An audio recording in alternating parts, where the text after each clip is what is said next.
Boa tarde a todos.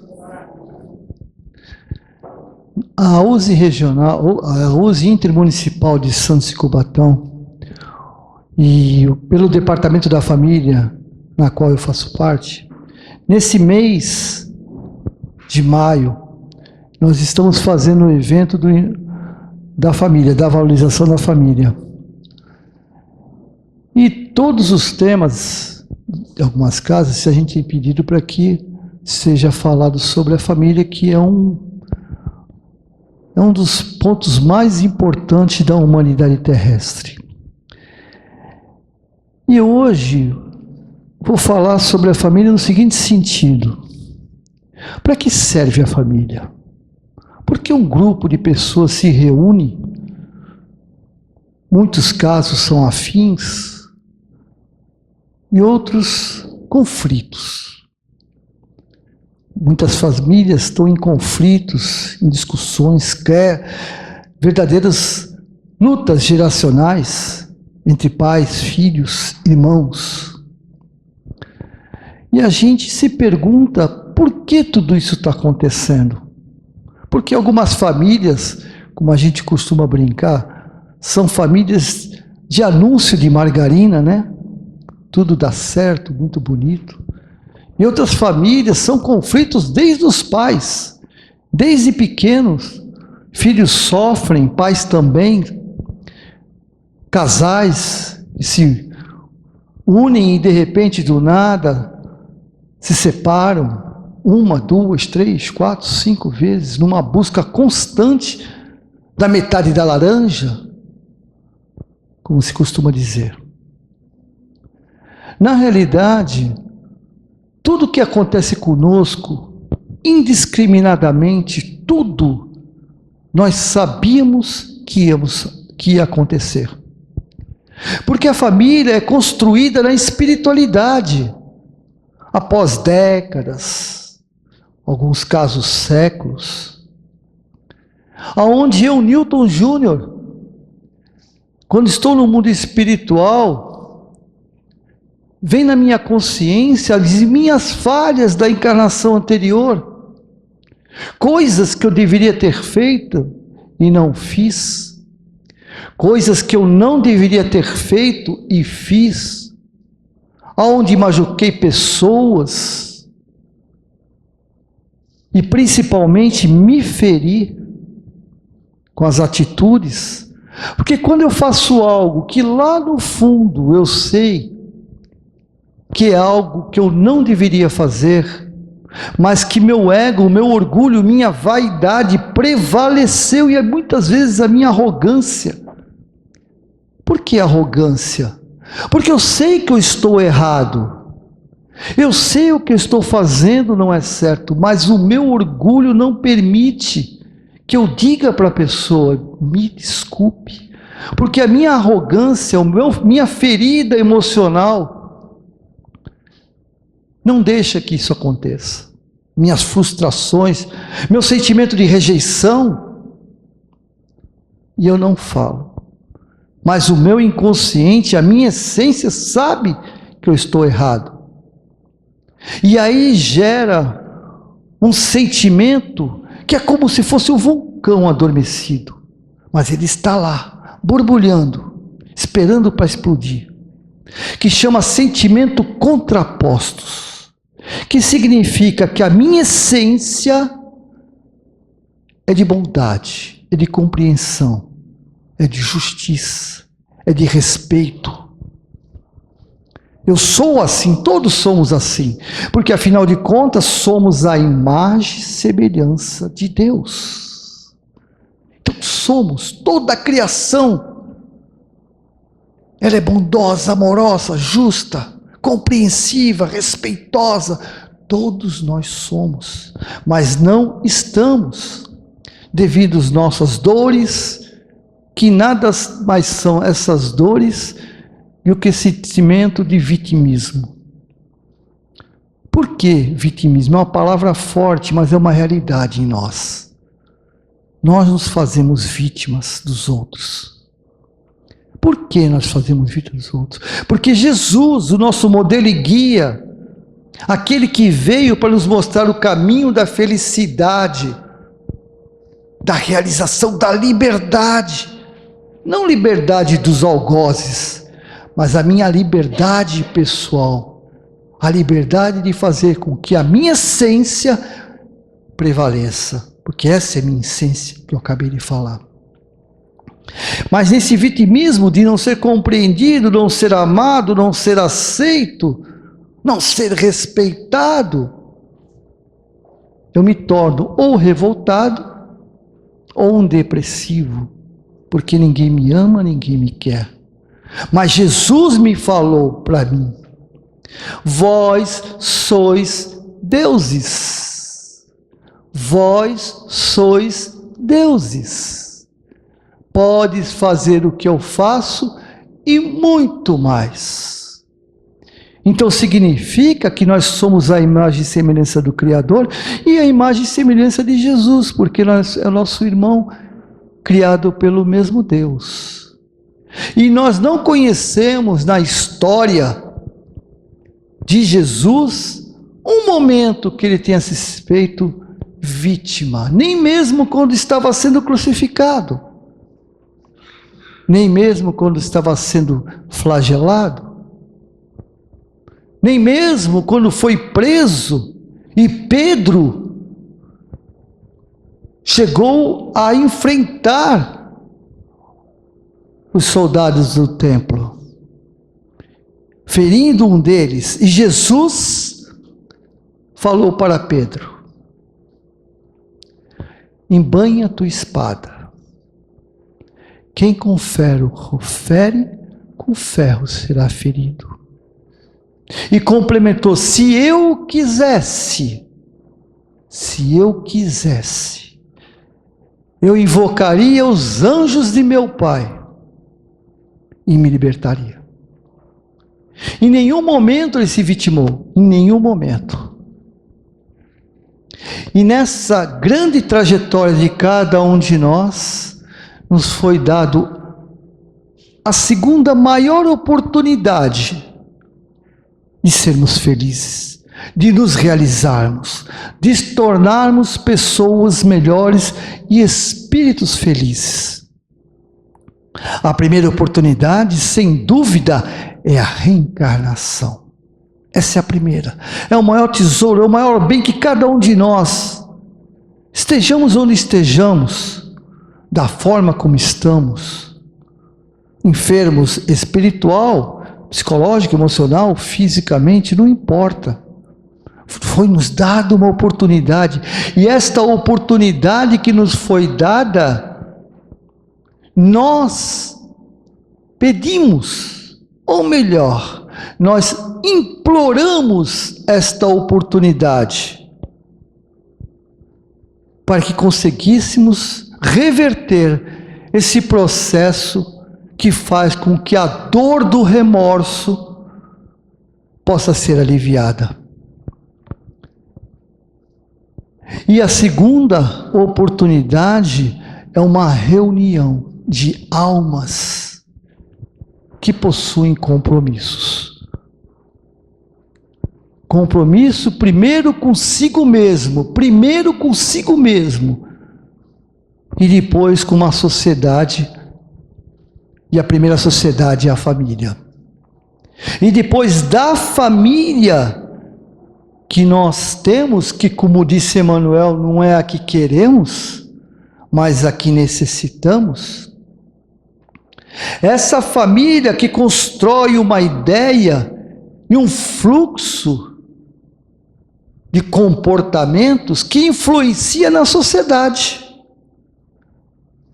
A primeira sociedade, numa egrégora, numa cascata, é a nossa parentela, do nosso lar, da família consanguínea, sai para a parentela, primos, cunhados, parentes, sogras, sogros.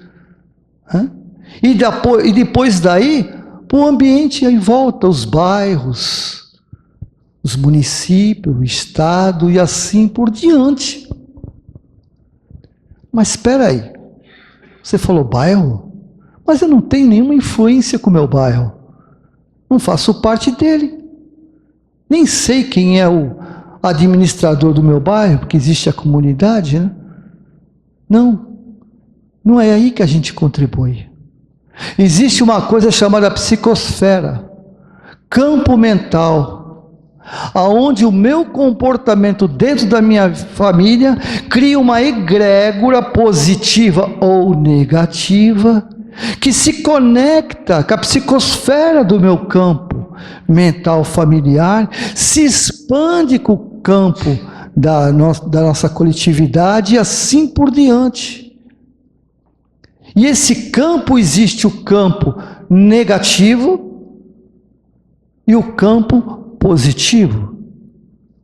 O campo negativo são ondas tóxicas, insalubres, com campos magnéticos, que alimenta tudo aquilo que é tóxico e insalubre.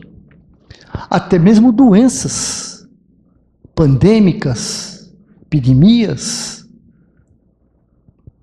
E esse campo magnético, ele permeia na minha família e se divide com os vizinhos e com a sociedade. É como se eu, de repente, começasse a gritar. Quando nós temos aquela discussão, aquelas brigas, onde o vizinho, né, a vizinha está lavando o quintal, aí escuta um barulho, ela larga a mangueira e vai varrer o quarto, para ficar mais perto da janela do vizinho, para saber o que está acontecendo. Só que no mundo espiritual acontece a mesma coisa.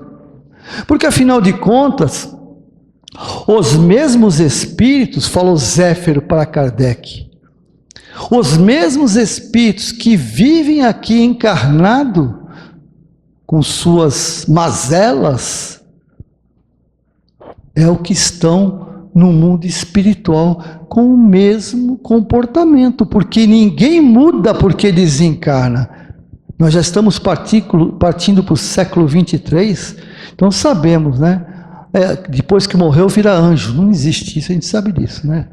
O cara tinha sido uma peste, morreu, olha, era tão bom, né? Pessoa tão bacana, mas não é assim, é a mesma pessoa. O corpo físico, mas a consciência continua. E é dessa forma que nós construímos a nossa família. Mas espera aí, você está falando isso porque você não conhece. Você não conheceu o meu pai. Você não conheceu minha mãe. Você não sabe o que o meu pai fazia comigo e com a minha mãe. Eu tenho motivo de ter todos esses traumas, essas frustrações e até agressividade por tudo que eu passei. Concordo, você até pode passar por tudo isso. Até pode aceitar ou não, é o seu direito, é o livre-arbítrio. Mas uma coisa é certo, que dói em mim o que eu vou falar. Dói em mim. Espero que não doa em vocês. Eu sabia de tudo isso. Eu pedi tudo isso. Que loucura! Eu pedi para passar por tudo isso. Pedi. Está no meu projeto reencarnatório, que fui eu que construí, não foi Deus, não foi Jesus, não foi as forças que regem o universo, fui eu. Porque quando eu estava no mundo espiritual, que eu percebi os erros que eu cometi verdadeiramente, eu não estou falando aquelas reencarnações compulsórias, que são aqueles espíritos que não têm jeito e precisam sair do mundo espiritual, não querem, não mudam o comportamento, não tomam consciência, não percebem, não querem aceitar que estão errados, mas têm que reencarnar. Porque nós estamos num processo hoje de transição planetária, aonde poucos espíritos ficarão no planeta Terra, não como castigo, mas por necessidade da sociedade planetária. Porque aqueles que estão evoluindo não podem sofrer pelos aqueles que não querem evoluir. É que nem uma escola, Se um aluno não acompanha e não se comporta dentro de uma sala de aula, não pode atrapalhar a aula. Eu sei que nos dias de hoje eu estou falando numa linguagem espiritual e universal, né? Não estou falando nosso comportamento hoje. Então é a mesma coisa, o planeta está evoluindo, aliás, a sociedade está evoluindo e todos precisam acompanhar. Só que ninguém é expulso de nada. A única coisa é que a frequência vibracional vai aumentando ao ponto que aqueles que não conseguem acompanhar não suportam essa frequência. Vou dar um exemplo para vocês ficarem mais claro. Aqueles que vivem dentro de uma caverna escura, que não vem a luz do sol, ao saírem e verem os dias solarados, eles voltam para dentro da caverna, porque não consegue. A visão não consegue, o calor insuportável e assim por diante. É a mesma coisa, essa é a frequência. Então eles desencarnam e voltam. Esses espíritos que estão encarnando, estão tendo a última oportunidade. Ninguém será isento. Todos terão essa oportunidade, todos, sem exceção. Porque esse é o amor de Deus. Então nós, quando estamos na espiritualidade, que percebemos, eu percebi que eu estava errado, meu Deus, como eu retificar isso aqui? Eu fui muito egoísta, eu fui muito orgulhoso, eu fui muito rancoroso, e se eu prejudiquei pessoas, feri pessoas, destruí pessoas, que coisa horrível, como eu pude fazer isso? E eu preparo o meu projeto, os amigos me acompanham, meus amigos espirituais, meu guardião, meu anjo de guarda, meu protetor. Anjo de guarda, que a gente pode chamar aquele que nos acompanha, né? Há várias encarnações, os protetores são vários. E eu planejo e me acompanho, não, aqui é melhor não fazer isso, aqui não fazer aquilo. Mas a decisão é minha. No final a decisão é minha. Muitas vezes até eles são contra, mas eu insisto, eu quero, tá bom, você que sabe. De qualquer maneira eu vou estar com vocês. Você não vai estar abandonado, seja o momento que for. E eu preparo a reencarnação, preparo tudo bonitinho, puxa, legal, gostei, tá bom. Eu queria isso aqui, não quer pôr, mas tudo bem, tá bom assim, já dá para mim. E aí vem a parte mais difícil. Essa foi a parte fácil. Construir a minha família. Quem serão meus pais? Eu tenho tantos, nós temos tantos. Quantos pais tivemos em outras encarnações somando? Quantas mães?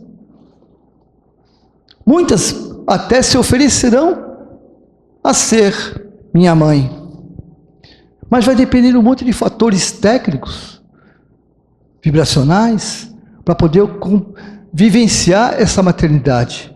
Fazer parte desse útero.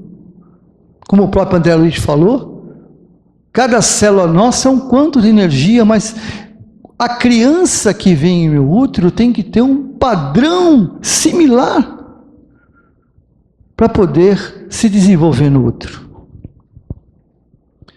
Então eu começo a buscar. E às vezes aquela pessoa, a gente fala muito que o meu filho é um adversário do passado, não necessariamente, viu? Não necessariamente. Porque às vezes esse que no passado eu fiz muito mal, já não está no meu padrão vibracional, ele já evoluiu. Porque ninguém pode ficar preso à minha maldade, os meus erros. Isso seria uma crueldade. Seria uma crueldade. Fazer com que ele fique me esperando um dia para mim poder falar para ele, me perdoa através de um processo, não. Às vezes, esse que eu comprometi já está num momento mais evoluído. Agora, o que eu preciso vivenciar é viver com pessoas na qual eu tenha que ter tolerância, que eu tenha que ter compreensão, resignação, combater o meu orgulho, a minha vaidade. De repente eu nem conheço esse espírito, mas eu tenho que viver isso. E a família é preparada no mundo espiritual. Não vou falar fórmula, porque nós somos praticamente quase 30 bilhões de espíritos num total, onde 8 estão reencarnados. Então, desses 8, cada processo e projeto é diferenciado, não tem nenhum igual. Então, não tenho como dizer como é que funciona, mas funciona. Espíritos são colocados na minha família, à minha volta, no meu trabalho, no meu estudo, no meu dia a dia, com o padeiro, com a quitanda, com qualquer um, como personal training, para me testar o meu orgulho, a minha vaidade, a minha arrogância, a minha prepotência. Ele vai testar, vai me provocar. Ele é orgulhoso demais, e você não é? E aí eu começo a me combater. Esse é o grande projeto. O meu grande projeto sou eu. Não é o meu pai, não é minha mãe, não é meu filho. Por que, gente, não é? Vamos raciocinar. Eu sei que é difícil, estou falando por mim. Por que Deus não muda ele? Por que Jesus não muda se ele tem esse poder? Ou não tem? Jesus é o nosso governador planetário, ele movimenta o nosso planeta, mas por que ele não interfere no meu filho, no meu marido, na minha esposa, no meu pai, na minha mãe? Por que ele não interfere? Quem sou eu para poder querer mudar o outro? Quem sou eu? Se eu não consigo me mudar, se eu enfrento as pessoas, balanço a cabeça quando ela não concorda, mas que bobagem ele está falando? Porque a própria ideia, né, a ideologia, não permite entrar nenhuma informação fora da minha opinião. E nós confrontamos todo mundo, sem refletir. Então, se eu não mudo o meu comportamento, como é que eu vou mudar o comportamento do outro? Eu quero o meu livre-arbítrio de fazer o que eu quero, da forma como eu quero, mas não quero que o outro faça do seu jeito. Não que eu diga que tenha que nós concordarmos ou aceitarmos, né, agressividade, não. Mas eu tenho o meu limite, que eu chegue no meu limite. Então, esses familiares que hoje são grandes conflitos entre nós, os grandes adversários, por dizer, são os nossos personal training, como eu disse. Porque ele vai me testar o meu orgulho, vai testar a minha vaidade, minha tolerância. Até onde vai minha tolerância? Até onde vai minha compreensão? Até onde vai o meu amor? É difícil, eu sei que é difícil, é muito difícil. É muito difícil. Mas nós temos duas situações quando ocorre isso, que enfrentamos alguém que normalmente essa dor é quando gostamos daquela pessoa. Porque diz que o ódio é o amor corrompido, né? O ódio é o amor corrompido. A gente só odeia aquela pessoa que admirou, gostou, respeitou, achou que ela é nosso exemplo, nossa referência, e de repente ela nos decepciona, ela nos fere, né? Então nós ficamos muito decepcionados, vem a raiva que é alimentada, chega ao ódio. Mas então, o que eu devo fazer para poder compreender a atitude dos meus filhos, do meu esposo, da minha mãe, do meu pai? Só tem uma fórmula, que é a fórmula de Jesus. Só tem uma: ser o exemplo.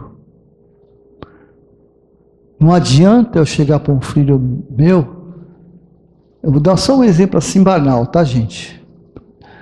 Não adianta eu falar para um filho meu que não quer que ele fume, que se eu te pegar com o cigarro na boca, eu vou te dar uma tapa e você vai engolir o cigarro, com o cigarro no dedo. Eu falo assim, olha, se eu te pegar fumando.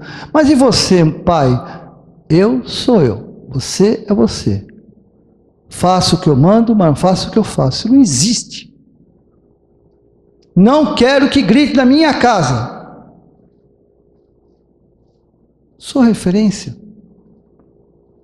Respeite os mais velhos, que é a mãe.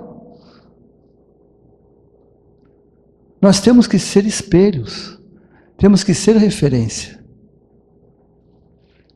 Tem uma técnica.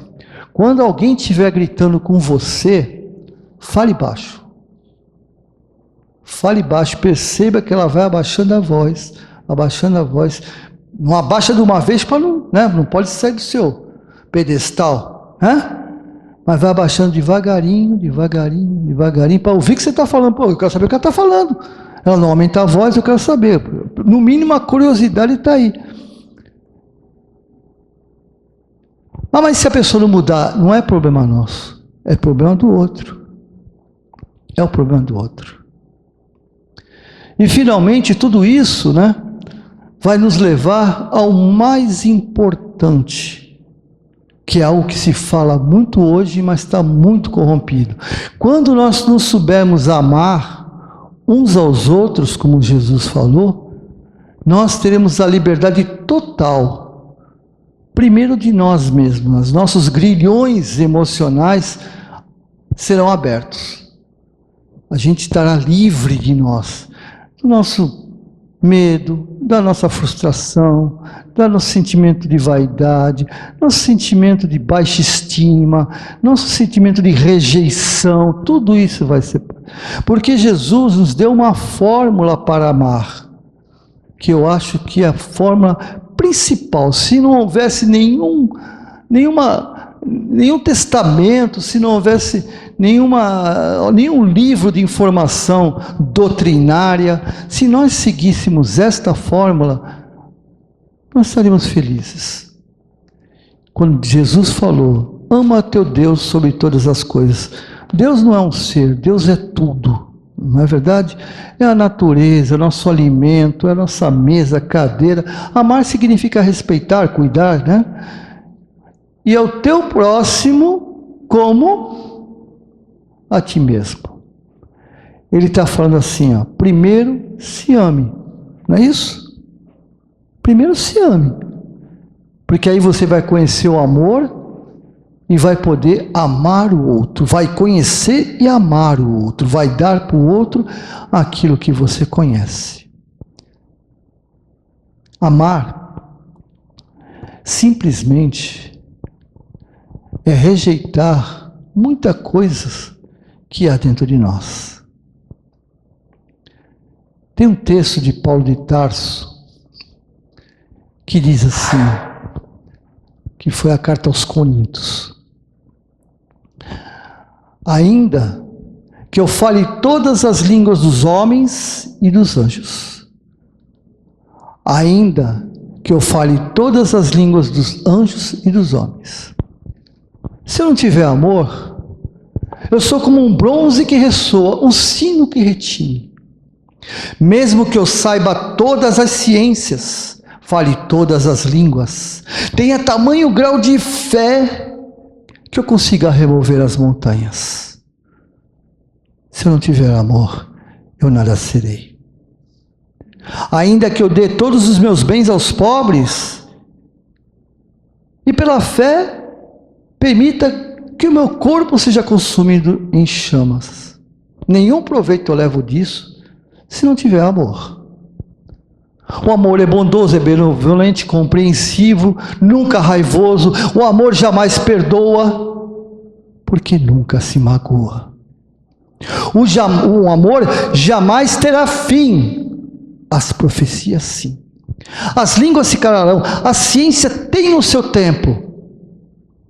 Imperfeito é o nosso conhecimento, mas quando o amor chegar, tudo que é imperfeito, perfeito se tornará. Quando eu era criança, eu brincava como criança, pensava como criança raciocinava, e eu conhecia o amor e até via Deus. Mas me tornei adulto, me despojei dos atributos de criança, comecei a ver Deus através do espelho. Mas tenho certeza que logo o verei face a face. Por enquanto eu conheço apenas uma parte de Deus, apenas uma pequena parte. Mas tenho certeza absoluta que quando eu conhecer o amor, eu verei como Ele me vê. Por enquanto, nós temos a fé e a esperança nessa busca da realização, da felicidade e da ligação com Deus. Mas só teremos quando nós conhecemos o amor. Que Deus nosso Pai, que Jesus nosso Mestre, que esta força abençoada que permeia cada um de nós através dessa corrente desta casa, que são os representantes do Cristo e das correntes médicas, que estão agora, com certeza, nos dando a cada um de nós segundo as nossas cidades, e também estão em seus lares, em nossos lares, dando àqueles que lá estão, né? Mesmo que não percebam, continue sendo parte de suas vidas. Que Deus os abençoe. Muito obrigado pela oportunidade.